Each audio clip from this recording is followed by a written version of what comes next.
On the hunt for comfortable, timeless Western boots? You already know the best place to shop for quality boots is at your local Tacova store. So stop by Tacovas Nashville at the Mall at Green Hills or on Broadway by Ryman Auditorium. That's right, you now have 2 locations to choose from. Grab a cold one as you shop and get fitted by a pro.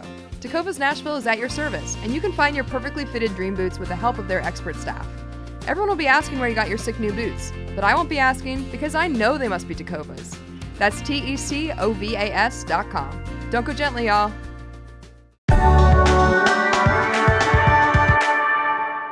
Today on CityCast Nashville, we're here with reporter and author Stephen Hale to talk about the Nashville Banner series on the effects of tourism and drinking in Nashville.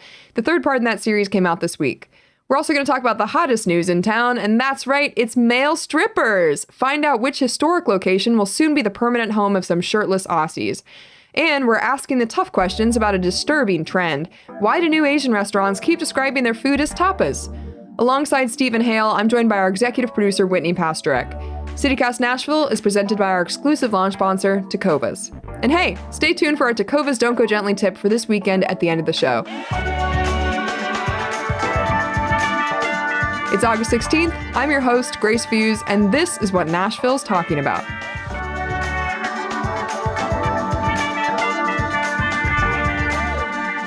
Stephen, thank you so much for joining us. Thank you for having me.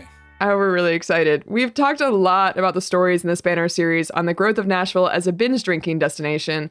The first was a look at how we got here. The second was a video about people being too drunk to fly. And this week you wrote about the challenges of safety on Lower Broad. Was there a specific event that made it the right time to do this series? Yeah, I mean, I think beyond the sort of ambient sense that there are more and more drunk people around us in Nashville all the time.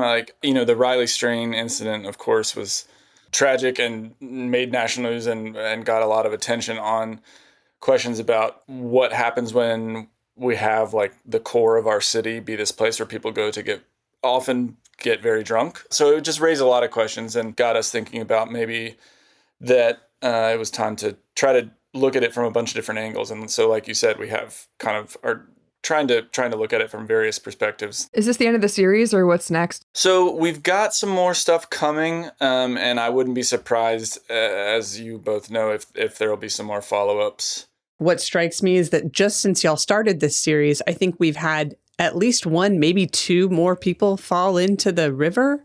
I think that's right. I know the woman who was in town from, New Jersey, who... Yeah. Thankfully was found, but it sounds like she, I guess, fell in. I guess we don't totally know exactly what happened, but obviously she was okay. So, but yeah, there have been a couple more things. And then, as I kind of wrote about in my story, there was this incident at Whiskey Row a few years back where this man named Dallas Barrett got into a altercation with security and ended up being killed. And that case is set for trial. There's a bunch of people ended up getting charged in that case. So you're never more than a week or 2 away from some kind of hook for this type of conversation, for better or worse. So the quote that really stood out to me in this piece you wrote this week was, you have a lawyer quoted as saying, "I will not go into a bar on Broadway at night because I don't think it's safe." And then he continues to say, that is a combination of the bouncers and the other patrons. So it's also this feeling like, parents didn't want teachers to be armed because that just is putting more guns in the situation. But it feels like as more and more of these clubs are hiring hardcore armed security, there is just a higher and higher risk that when an incident does happen, it's not just going to be a fist fight anymore. Yeah. And and this is something that I would like to get a little more into. A lot of the security that are working in the bars, you have a lot of unarmed security. So you do have a lot of just kind of, I guess maybe you're more traditional sort of bouncer. Traditional bouncer. Yeah. But it's true. There's been armed security that have been hired to go downtown from either private security firms. Of course, you have a lot of police officers working down there. But yeah, to your point about that quote, David Weissman he's a plaintiff's attorney, so he's not maybe neutral. He's suing security a lot. Sure. At the same time, I thought what I found interesting about his comment there is when he said, it's because of the bouncers and the patrons. And what's fascinating to me about the situation that exists on Lower Broadway is you do have this very volatile mix of people who are there to party, drink, they may be in from out of town, and they feel much more permission to do just about anything down there. There's loud music. There's a trailer pulling hot tubs going by the street. Like it's just it gives you the sense that lawless. You can do what you want. It is lawless, Grace. That's a great word for it. It's just sort of a free for all. And when you combine that energy, and then you have security who I think probably many of them are very professional and trying to do their best. But even one of the security guards I quoted in the story, you said like there are a lot of people who end up in security jobs because they wouldn't mind getting into a physical altercation with someone. Yeah. And so, it's not hard to see how that could escalate. What's the responsibility of bartenders if we're saying that it's between bouncers and patrons? What is a bartender supposed to do? Yeah, well, and I think that's a good question, and there is a lot of scrutiny on that too, because there's a sense that people are being, as we say, overserved down there. Yeah. And I think that's actually a genuinely hard issue for the bartenders, because I know, like after the Riley strain incident, people started asking, well, was he overserved? That seems to have been a case. Now there's been more reporting on the police investigation into that case where it seems pretty certain that he arrived on Lower Broadway drunk. And so now you have a situation where each individual bartender may be serving someone one drink. But if you're spending all night on this 5-block area of bars, you could be getting increasingly drunk. So the people I've talked to, whether it's like bar owner, proprietor types or people that work in the bars, I mean, they've all said, we don't want to overserve people because it's a hassle. We know, if someone ends up falling down drunk in our bar, maybe we made 20 extra bucks on them by serving them more drinks, but it's not worth it in the end. So I do think it's genuinely complicated for them down there to sort out. I feel the same way about the police officers who are presumably trying to decide who needs to be. It's like everyone is publicly intoxicated down there. Like that by definition. So what you're really trying to do then, I suppose, is, it's about, is this person causing a threat to themselves or others and all this, but all this stuff gets really hard to like sort out, I think. Yeah. And that I feel like goes back to kind of the first story that Stephen Elliott did in the series, which is how did we cultivate this image? And I feel what we're in the reaping part of the sowing, or maybe we'll call it the, oh no, the leopards are eating our faces part of the party. Like we definitely cultivated this, all of the imagery around Lower Broadway, even when you're watching something like NASCAR or the NFL draft or New Year's Eve, it is, we are so drunk. Yay. And so of course no one is coming down here to have a knitting circle at Jason Aldean's. So I don't know whose responsibility that is to change the story that we're telling the world about who you should be when you come to Nashville. It's a place we have created as a city, as a culture, whatever, we have created a situation where there's 5 blocks, however many bars, 4 stories in some cases, different band on every story. They're playing songs about getting drunk. And there's people going up and down the street on pedal taverns drinking cases of beer. So it's like, when you look at that overall situation, oh gosh, like, well, why do we have occasional problems with people getting too drunk? It's like the forest versus the trees thing. But at the same time, it's not like country music and Music City and Nashville in the 60s and 70s didn't have some lore to it about, walking the streets of Broadway, getting drunk and writing a hit song. Like this is part of the sort of cultural DNA. And so you might argue it's metastasized, I guess would be the negative way to put it. Yeah. But it's there, and maybe it's a matter of directing it or it's a very interesting codependent sort of relationship we have with drinking and the culture of it, which gets back to why we thought it would be interesting to try to look at it in a few different ways.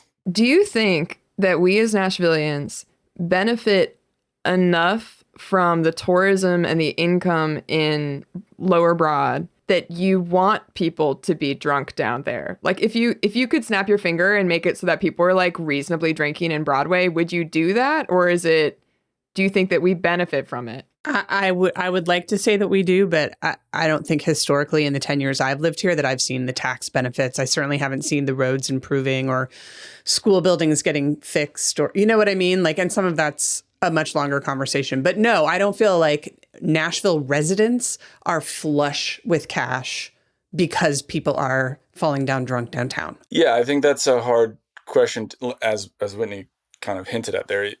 getting in deeper into the weeds of it would maybe be more complicated. But I do think that the sense that a lot of people have is like, this thing has grown up in the middle of town.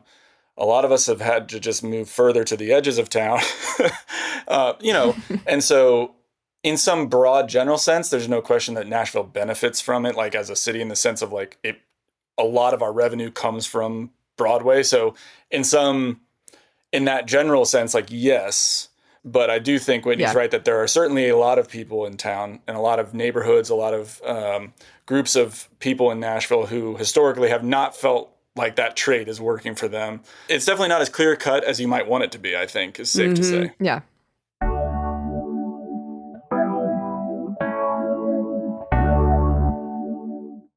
Okay, and we're back with Stephen Hale from the Nashville Banner. You guys might remember when the historic Woolworth Theater was getting sued by Chippendales for allegedly pulling out of an agreement they had that wasn't signed, for the record, but the phrasing at the time was that the Woolworth had found another deal that was, quote, far superior.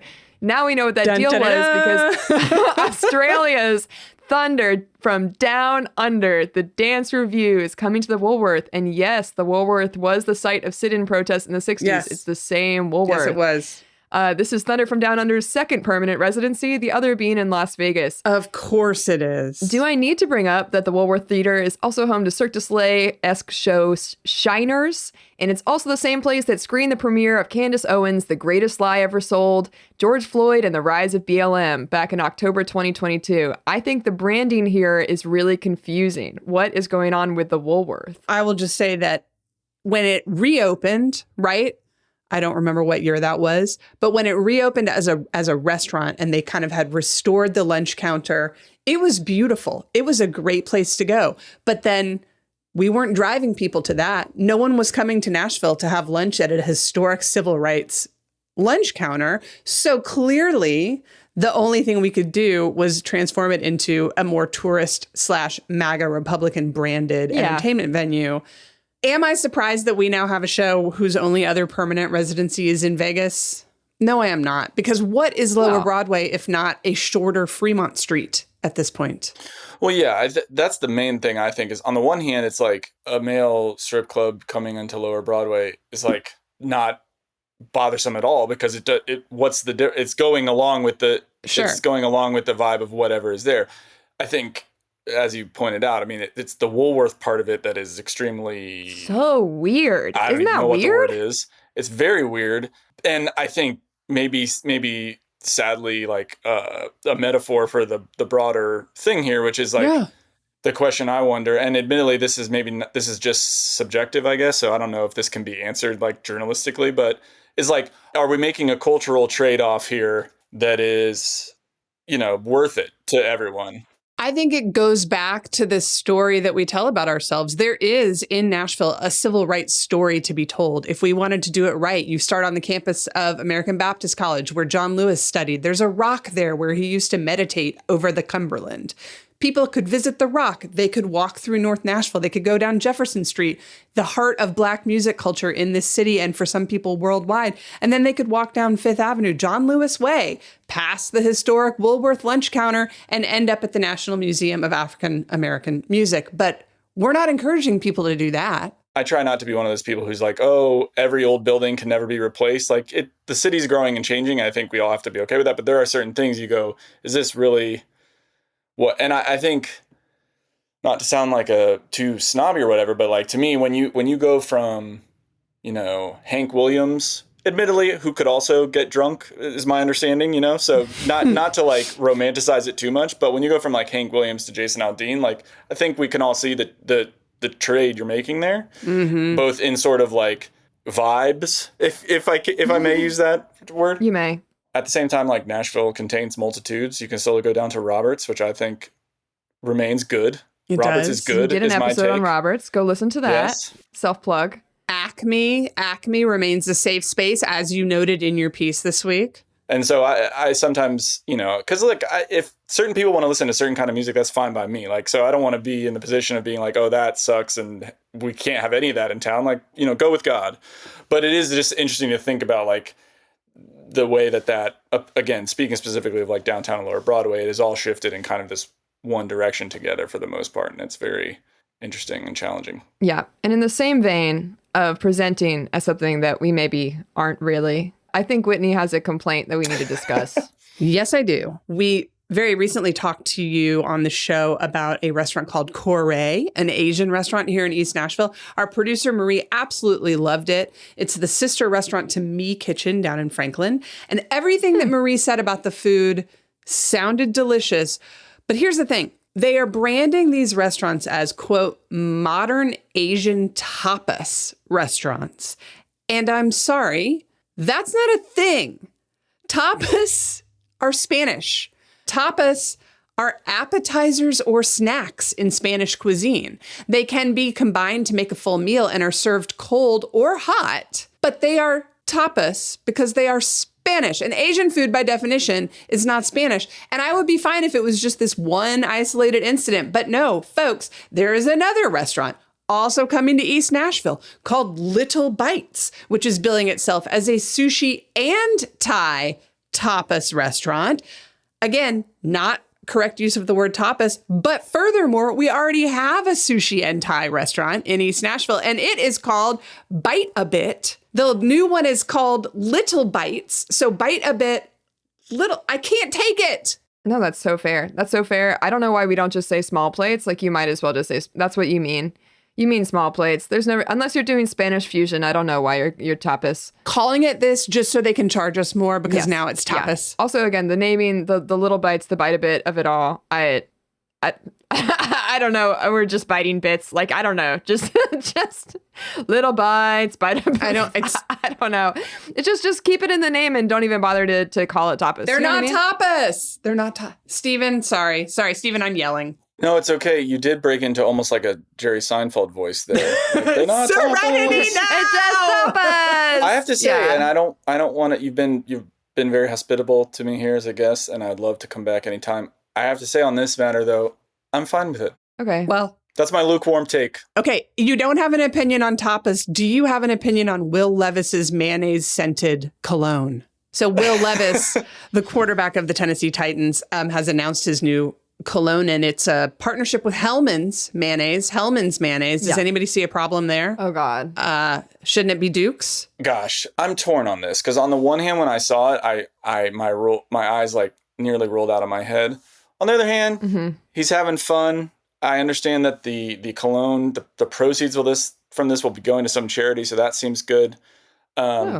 He seems to be not taking himself too seriously. This is all good. I mean, I think the idea of like large quantities of mayonnaise I find gross. So like I don't love the term mayonnaise scented cologne. Like I don't like hearing about it. But as a thing that's happening, I think, You're being very magnanimous this morning, Stephen. I guess so. And I'm sorry, I can bring some more hot. I mean, I'm not entirely, I'm not sure if Will Levis will be a good quarterback. If the Thunder from Down Under were wearing the mayonnaise scented cologne, do you think that would help sell tickets? Yeah, it's probably just masculine scent, masculine BO. Well, that's the other question I had about this mayonnaise scented cologne. Is it one of those things where they say it's mayonnaise scented, but like how many people have smelled mayonnaise? Like, have you not smelled mayonnaise before? I mean, yeah, but I don't know if I would smell a cologne and say like, oh, this is clearly the mayonnaise scented. I absolutely would. If it really smelled like mayonnaise, I would 100% be like, wow, this meal stripper smells like mayonnaise is coming out of his sweat. It's possible they got what they wanted and we're talking about it. And that really might be the biggest win the Titans get all season. So, hey. Well, of course. Go Texans. All right. Okay. Stephen, thank you so much for joining us on that note. I'm sorry that you don't have hotter takes, but that's okay. We'll try again next time. So Stephen's book, Death Row Welcomes You, Visiting Hours in the Shadow of the Execution Chamber, comes out as an audiobook on the 20th. Check it out. I'm very excited because I'm an audiobook girl, and I know Stephen is also an audiobook girl, correct? Correct. Absolutely. It's audiobook girl summer. It really is. It really, really is. So get on that.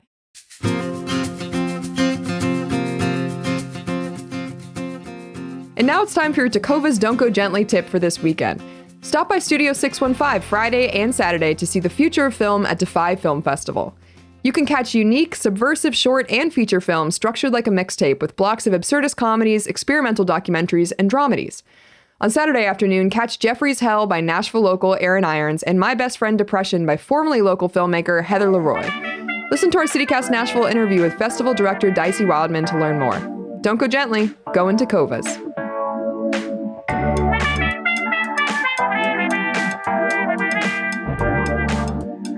That's all for today here on CityCast Nashville. Our executive producer is Whitney Pastrick. Our producer is Marie Cecile Anderson. And our Hey Nashville newsletter editor is Margaret Kingsbury. Our theme music is by Prof Jenkins. And if you enjoyed the show, why not tell a friend? Rate the show, leave us a review, and subscribe to our Hey Nashville newsletter.